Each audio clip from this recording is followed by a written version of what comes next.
Hey everybody, welcome back. Markus Graves back again with another reaction, this time to episode 3 of Game of Thrones Season 8. Untitled for now. We'll find out. Let's get on into it. And I guess this makes sense. The show is showing it that it's only King's Landing and Winterfell these past few episodes is like, obviously the world has gotten smaller, houses have died off, the show just used to feel expansive. Saying that more so as an observation, not necessarily a criticism or a praise. Go ahead, Lyanna. I feel like Lady Lyanna's gonna be a badass on the field there. Or at least I hope. And there he is. People were speculating. Oh, I was about to say. People were speculating the Night King being in King's Landing, but those are Rhaegal and Drogon. Man, I feel like Ghost should be a whole hell of a lot bigger. I feel like he looked a whole hell of a lot bigger in the past. He had to shed some of that fat, for it to go to the walkers and the dragons. Is that Melisandre? Okay. Dope.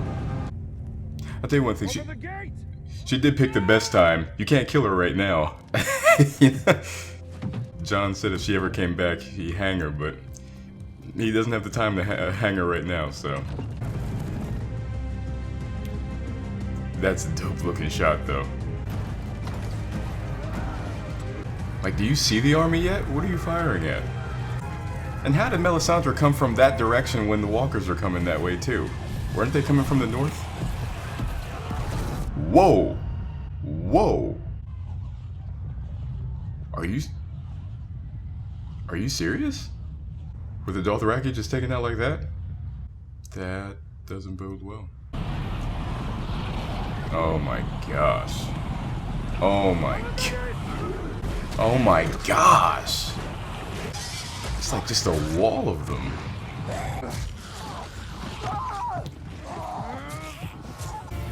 Which I wonder why this wasn't their first plan of attack to begin with. But alright. I mean, I know they have spears, but shit. Like ice spears. I mean, but at least as an opening salvo. These are incredibly beautiful shots. Whoa, that. Miguel Sapochnik is doing this, right? I mean, they look. Get down to the crypt. It looks like paintings.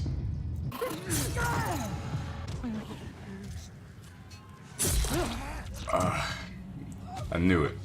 It's taking too long. You hit all the cones. You failed your dragon riding test. Whoa!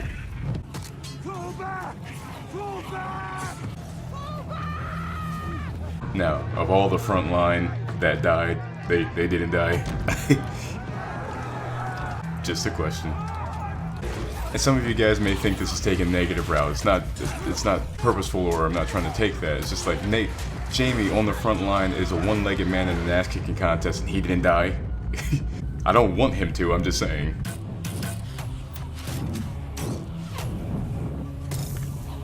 Oh, they're being extinguished.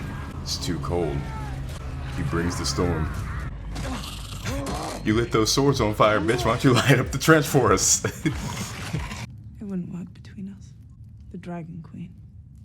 Yes. Without the Dragon Queen, there'd be no problem at all. We'd all be dead already. She didn't even know about any of this shit until like about 6 months ago, so. Sit down. Be humble. Sit down. Be humble. He is not in King's Landing. That is a dope shot at the Night King.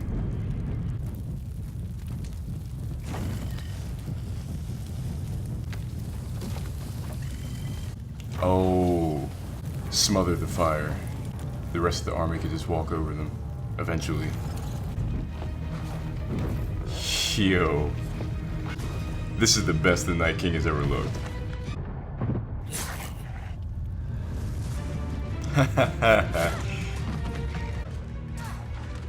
Lady Lyanna. Holy oh my. I mean, if she's dead, not surprising, but still. Tell her that.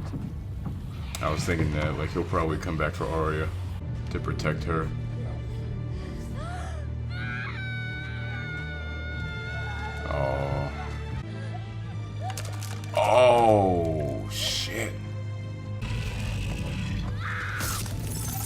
Go ahead, girl. Go down fighting. Woo!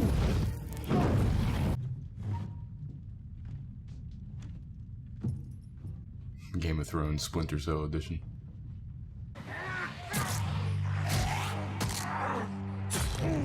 No resurrections this time. No resurrections this time. Brown eyes, green eyes, and blue eyes. I can't remember what color eyes Karis von Houten has. I'm assuming blue. Her eyes are blue, so are the whites. Say to the god of death. Not today. The whites and the White Walkers have blue eyes as well.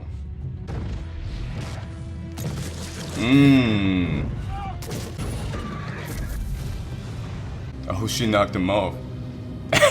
The look on his face like, I don't give a fuck. I'll be back on. I find it interesting that he hasn't raised them yet, all the ones who have died on the battlefield. Dracarys. He stood there and took that shit. The Targaryen theme is playing, I don't think it's... That did not work. He still had a spear that he fell with. Is that gonna come shooting out of the flame? Yeah. Oh, yo, this bitch is smiling.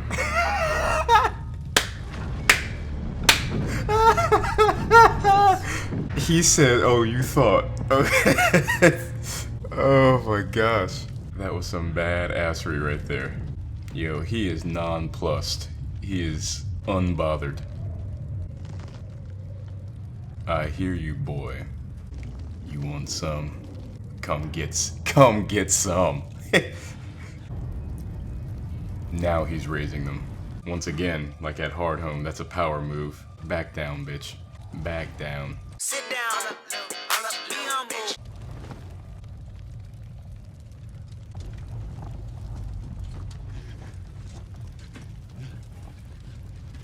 Is there gonna be a Deus Ex Machina to save them all? People were speculating if he was gonna raise the dead in the crypts. Really? Really? He was encircled. Okay.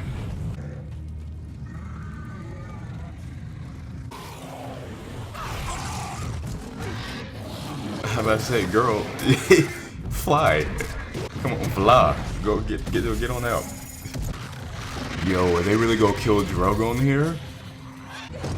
See, it's moments like that where the characters have no... Go ahead, Jorah. Where characters have no common sense situational awareness. It's like he was encircled. You got rid of those ones. You still have others, and you just go, oh, look at him go.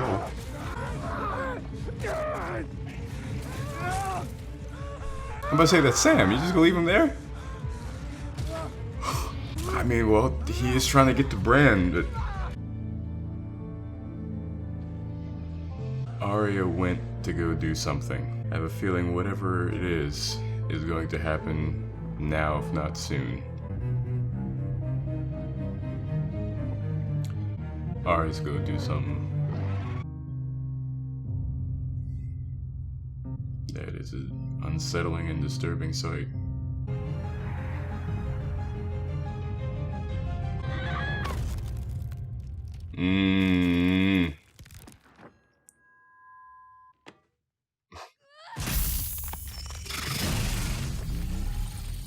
I'm not gonna lie, I don't know how I...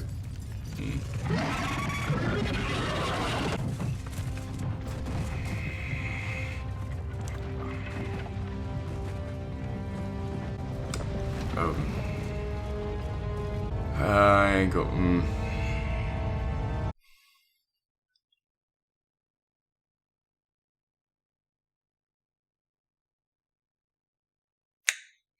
I said last week about narrative disservice either to the Night King storyline or the Johnny, or the Dany, Jon, Cersei, Iron Throne storyline, everything like that. That no matter what, that depending on which one they decided to go with, one of them was going to be disserviced. And I will pose this question to you guys: as Whoa! As that ending probably was supposed to be, and probably was for a lot of people, probably a lot of you watching this right now. As cool of a moment as it was, think about season 1. What was the opening scene? Think about season 2, 3, 4, 5, particularly Hard Home, 6, 7. I will give you this. They did convey the effort and the struggle to finally get this victory. But in a 6-episode season, of which we're on episode 3, a storyline that you have been developing for 7 seasons and 3 episodes, is resolved in 1. God, I am really curious to see what the response to this episode is. Maybe it's all praise. Maybe it's all criticism. I want to talk about the disservice to the character of the Night King. Lest we forget, the Night King was a man. What conveys that he lost any of his sense of thought process or any sense of motivation? Nothing. You may be saying, Marcus, what are you talking about, sense of motivation? They said it last week. Bran said that he wants an endless night. Why? Why? Just because you tell me what he wants doesn't explain. And let me clarify the word explain. What, Marcus, do you need it spoon-fed to you? No, I don't need I don't need anything spoon-fed to me. Nobody needs anything spoon-fed. I'm talking about in story crafting, the reason characters go for something is because there's something intrinsically in them that wants it. Hence, it shouldn't be an odd question to ask, he wants a long night to wipe out humanity. Why? And you could say, well, that's why the children of the forest created him, because the men were going after him. And then he turned on the children of the forest and the three-eyed raven, which means he had more autonomy than his mission parameters that he was given by the children of the forest. Which means, why does he want this? Because even in this episode, we see that the Night King is strategic. When he made the deal with Craster, he's negotiative. All of these, so I wondered, I really thought about making a separate video about this, but maybe I'll just get into it here. Let's compare and contrast the Night King versus Thanos in Infinity War. Haven't seen Endgame yet. We'll see it soon. Please no spoilers in the comments. I greatly appreciate it. Like I said, I can't speak to Endgame, but at least in Infinity War, here's basically the compare and contrast. Compare. What does the Night King want? An endless night. What does Thanos want? To wipe out half of life in the universe. Why does the Night King want an endless night? Why does Thanos want to wipe out half the life in the universe? Because he believes that life is starting to overtake the resources that are available. More to the point, it hit home to him because he saw that very same thing in a microcosm on his planet of Titan. Therefore, because he sat back, because he felt that he did not do everything he could, he is now determined, he is willful, and he is pragmatic to say, not this time. I'm not only going to do it for planet to planet, I'm going to do it for the entire universe. Now, once again, why does the Night King want an endless night? Doesn't fucking matter now. There was a horde of whites and the cadre of White Walkers that were surrounding Bran. How the fuck does Arya sneak past all of them to even get that close? I thought they were going to do a swerve. When he caught her, I'm like, yo, are they about to kill Arya? Yo. No. I have my notes here, but I pretty much said a whole lot of it within the reaction, or at least, well, maybe not. Depends on what you guys saw, because I'm not sure how much I'm going to have to edit out of this to put it in the 10-minute time limit. But you guys, I'm sure I'll keep in the whole bit about Melisandre, and she just arrived. Okay. Couple other points: giving fire only to the Dothraki. Why not light up all of their weapons? I understand why when the sequence continues, so that you get that shot of the fire going in and then the ominous nature of the lights going out. I understand that. But if you're going to give the fire to the Dothraki, why not give it to the rest of them? the entire front line being overwhelmed except for the 6 people on the front line that are actually named characters. Also, the plan. Why not go with the fire trench first? Why not do the fire trench first, save your soldiers inside the wall so that you could possibly bottleneck them? Or, and I probably will leave this in the reaction, but just in case, the dragons as an opening salvo. Yeah, you don't want to use them when they start mixing in with your people, obviously, but as an opening salvo. And you could say, well, Marcus, they didn't want to go that far into it because then the walkers would be able to use their spears against them. Except that they did it anyway, so why not just make that the first opening salvo of the battle? Once again, I want to reiterate, they conveyed the hopelessness of the situation, how overwhelming of a force this is. They conveyed the struggle and effort it took to gain this major victory. What I want us to hone in on are 2 things. 1, a 7-year build to a 1-episode resolution that's not even the end of the show. That's not even the final battle. And 2, the fact that you had in season 7, after 6 years of buildup, season 7, you get this revelation that, oh, you kill one, it takes out the rest. So if we just take out the Night King, which would be tough, admittedly, you take him out, they all fall. They all broken. I'm not disputing some of the catharsis some may feel in the storyline going out the way it did, or the yay rah rah aspect to that. I'm not saying that I did not feel those things, but to go back to something I said last episode, just because something is cool, just because I like something, just because something made me, oh my god, that made me feel, doesn't mean it's story crafting, storytelling, story form, dynamic, or strong. The same way if I say, oh, I can't stand, blah, blah, blah, I don't like that, that sucks, oh man, that doesn't make me feel anything, I'm bored. That doesn't mean that it's weak or limited story crafting either. Those are just responses. Like I said, the 2 things where it's just like you built up 7 years to resolve in 1 episode what's not even the final battle. Once again, narrative weight.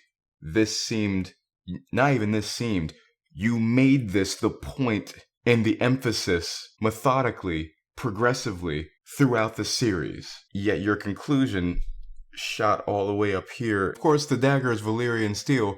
Walkers can be killed by dragonglass too. Why'd you need to get close? You didn't make dragonglass arrows? You could have had a scenario where he's in the Godswoods about the same thing, looking down at Bran, and that wisp of air that the one Walker lieutenant felt is the dragonglass arrow going for his head. The Night King turns, catches it. There's another one coming. Maybe Gendry shot that. Then there's another one coming. I don't know who the fuck would shoot that, but he does and catches that too. Arya, third one right through his eye. I don't know. I'm going to sign this off with this, at the risk of being slightly redundant. People who have stayed to this point of this reaction may think, if they react positively to this, may think that this didn't make me feel something positive, or whatever the case may be. Marcus, you didn't love that moment? Marcus, you didn't feel the hopelessness? Marcus, you didn't feel the dire need? The dire straits that they were in? Marcus, you didn't feel the excitement or the joy when Arya just came out of nowhere? Honestly, yeah, I did. Once again, just because I feel those things doesn't mean it's strong storytelling. I love Power Rangers. I'm not going to sit here and tell you that that's great story crafting, because it's not. I get immense joy out of watching Mighty Morphin Power Rangers, In Space, Lost Galaxy, Jungle Fury, Dino Thunder. Love all that stuff. I'm not going to sit here and tell you that it's great story crafting, because it's not. I mean, there are strong elements, sure. But I'm going to sit here and tell you that the acting is strong? No. Moments, they are strong, but no. That doesn't take away from the fact that I like it, because that's a response. But if we're talking about the art of storytelling, the art of story crafting, at the end of the day, doesn't dictate whether something is strong or weak. The art form itself does. You put narrative weight, extreme narrative weight. They're the first freaking scene in the first freaking episode. And not only is it resolved mid-season, it's resolved in 1 episode mid-season. The Great War is coming. And 83 minutes later, it's over.